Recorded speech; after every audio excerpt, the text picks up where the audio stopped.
Hi, Isha here. In this video, I'm going to explain about our exclusive Western wear sewing course.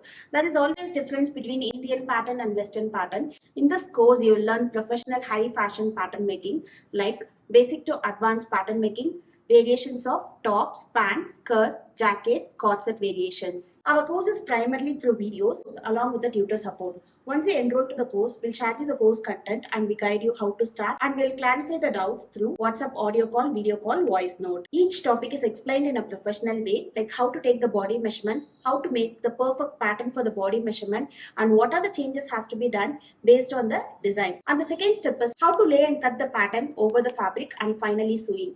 We teach you a professional way of sewing, which is boutique style finishing, which means by concealing the raw edges inside, we make the garment neat as inside out. By following the above steps, we help you to achieve the perfect fitting of the garment for any kind of body shape. For more details, do WhatsApp to the number which comes on the screen. Thank you. Happy sewing.